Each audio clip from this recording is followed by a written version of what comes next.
ஒரே ஓவரில் 6 சிக்ஸர் அடித்து யுவராஜ் சிங் ரெக்கார்டாக பார்த்தீங்கன்னா வைபவ் சூரியவன்சி சமன் செஞ்சுருக்காரு. முக்கியமாக இந்த ஒரு போட்டி மூலமாக உலக சாதனையுமே பதிவு பண்ணியிருக்காரு. கண்டிப்பாக இப்படி அடிப்பார் அப்படின்னு கொஞ்சம் கூட ஸ்ரீலங்கா டீம் எதிர்பார்த்துருக்க மாட்டாங்க. எதுக்குடா அவங்ககிட்ட வாயை கொடுத்தோம் அப்படின்னு மாதிரி இன்றைக்கி போட்டியில் ஒரு தரமான சம்பவத்தை பண்ணியிருக்காரு. கண்டிப்பாக இந்த அளவுக்கு பண்ணுவார் அப்படின்னு ஸ்ரீலங்கா எதிர்பார்த்துருக்கவே மாட்டாங்க. அப்படி என்ன பண்ணியிருக்காரு வைபவ் சூரியவன்சி, என்ன பண்ணார், இந்தியா என்ன பண்ணாங்க அப்படிங்கிறதையும் தெளிவாக ஃபுல் டீல்ஸாக பார்த்துடலாம். வீடியோவை கொஞ்சம் கூட ஸ்கிப் பண்ணாமல் பாருங்கள். நம்ம சேனலுக்கு புதுசாக வந்திருந்தீங்க அப்படின்னா சப்ஸ்கிரைப் மட்டும் பண்ணிக்கோங்க. அப்படி பண்ணுறீங்க அப்படின்னா பக்கத்தில் இருக்க பெல் ஐக்கான் உடனே நோட்டீஸ் வரும். நிறைய பேர் சப்ஸ்கிரைப் பண்ணாமல் பார்த்துருக்கீங்க, சப்ஸ்கிரைப் பண்ணிட்டு பாருங்கள். முக்கியமாக நிறைய பேர் லைக் பண்ணாமல் பார்த்தீங்க, லைக் பண்ணிட்டு பாருங்கள். நீங்கள் பண்ணுற ஒவ்வொரு லைக்கும் எனக்கு மிகப்பெரிய மோட்டிவேஷன். லைக் பண்ணிட்டு பாருங்கள். இன்றைக்கி மேட்ச் பார்த்துருப்பீங்க. இந்தியாவோட ஏ டீம் பார்த்தீங்கன்னா ஃபைனல் போட்டி ட்ரை சீரீஸில் மோதினாங்க ஸ்ரீலங்காக்கு எதிராக. இந்த போட்டியை பொறுத்தவரையும் கண்டிப்பாக யார் வெற்றி பெற போகிறா அப்படிங்கிறத ஒரு மிகப்பெரிய ஒரு கேள்விக்குறியாக இருந்துச்சு.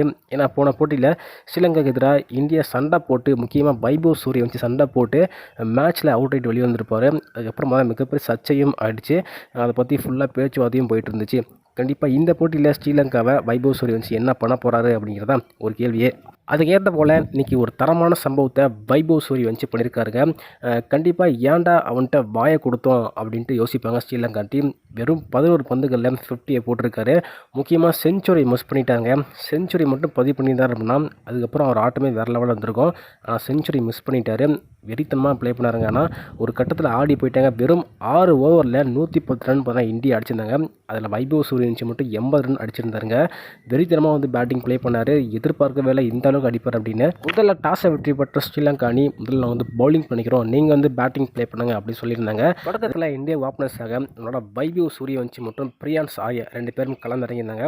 2 பேருமே செம்ம அதிரடியாக ப்ளே பண்ணாங்க. ஒரு கட்டத்தில் வைபவ் சூரியவன்சி செம்ம அதிரடியாக ப்ளே பண்ணாருங்க. பிரியான்ஸ் ஆர்யாவும் அதிரடியாக தான் ப்ளே பண்ணார். ஆனால் அதை விட அதிரடியாக வைபவ் சூரியவன்சி ப்ளே பண்ணாருங்க. வெறும் 11 பந்துகளை 50 வந்து கம்ப்ளீட் பண்ணார். இந்தியன் டீம் செம்மையாக ஸ்கோர் பண்ணியிருந்தாங்க. குறிப்பாக சொல்ல போனால் 6 ஓவரில் 110 ரன் அடிச்சிருந்தாங்கன்னு சொல்லலாம். ஆனால் வைபவ் சூரியவன்சி 94 ரன்னுக்கு ஆட்டம் இழந்தாருங்க. செஞ்சுரி மிஸ் பண்ணியிருப்பார். ஒரு 6 அடிச்சிருந்தா செஞ்சுரி பதிவு பண்ணியிருக்கலாம். அது அடிக்க போய் தான் வந்து அவுட் ஆகிருப்பார். இருந்தாலுமே ஸ்ரீலங்கா டீமுக்கு ஒரு மிகப்பெரிய பயத்தை கொடுத்துருக்காருங்க. ஏன்டா வந்துட்டு வந்து சண்டைக்கு போனோம், தேவையில்லாமல் போயிட்டுமோ அப்படின்னு ஒரு சண்டைக்கு போயிட்டுமோ அப்படிங்கிற மாதிரி ஒரு யோசிக்க வச்சுருப்பாங்க.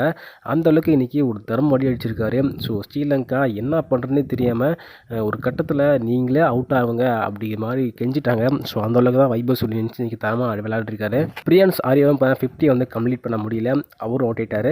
வைபவ் சூரியவன்சி அவுட் ஆனதுக்கு பிறகு அவரும் அவுட் ஆக அதன் பிறகு கிளம்பி ருத்ராஜ் கெய்க்வாட் மற்றும் கேப்டன் திலக் வர்மா 2 பேரும் சேர்ந்து ஒரு நல்ல ஒரு பேட்டிங் பார்ட்னர்ஷிப் வந்து போட்டிருந்தாங்க. ஸோ முக்கியமாக நம்மளோட ருத்ராஜ் கெய்க்வாட் இருக்கார் இல்லையா, இன்றைக்கி 40 ரன் வந்து அடிச்சிருப்பார். அதுக்கப்புறம் கேப்டன் நம்மளோட திலக் வர்மா அவர் 67 ரன் அடிச்சிருப்பார்.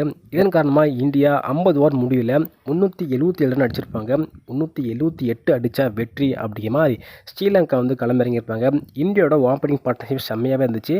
அதனால் சரி ஸ்ரீலங்காவும் அந்தளவுக்கு மெயின்டைன் பண்ணுவாங்க அப்படின்னு பார்த்தீங்கன்னா ஸ்ரீலங்கா பார்த்தீங்கன்னா அங்கே தான் ஒரு மிகப்பெரிய தப்பு பண்ணிட்டாங்க. ஸ்ரீலங்கா தொடக்கத்தில் தப்பு பண்ணதுனால இந்த ஒரு போட்டியும் வெற்றி பெற முடியல. கிட்டத்தட்ட 70 ரன் வித்தியாசத்தில் ஒரு போட்டி தோற்றுறாங்கன்னு சொல்லலாம். கண்டிப்பாக இந்தியா செம்மையாக ப்ளே பண்ணாங்க. போன போட்டியில் இந்தியா சூப்பர் ஓவரில் போய் தோற்றாலும் இந்த போட்டி இந்தியா அபார வெற்றி அடைஞ்சிருக்காங்க. இது ஒரு மிகப்பெரிய பாடத்தை கற்றுக் கொடுத்துருக்காரு வைபவ் சூரியவன்சி. அவரை தொட்டால் என்ன நடக்கும் அப்படிங்கிறத. சரி நீங்கள் சொல்லுங்கள், இந்த ஒரு வெற்றிக்கு யார் காரணம்? வைபவ் சூரியவன்சி சதம் மிஸ் பண்ணியிருக்காரு. இதே போல் நம்மளோட ஐபிஎல்லையும் பார்த்தீங்கன்னா 2 செஞ்சுரி வந்து மிஸ் பண்ணியிருப்பார். கிட்டத்தட்ட 3 செஞ்சுரி மிஸ் பண்ணியிருப்பார். அதே மாதிரியே பார்த்தீங்கன்னா இன்றைக்கும் மிஸ் பண்ணியிருக்காரு. இதை பற்றி நீங்கள் என்ன நினைக்கிறீங்க அப்படிங்கிற கருத்துக்களை போட்டு விடுங்க.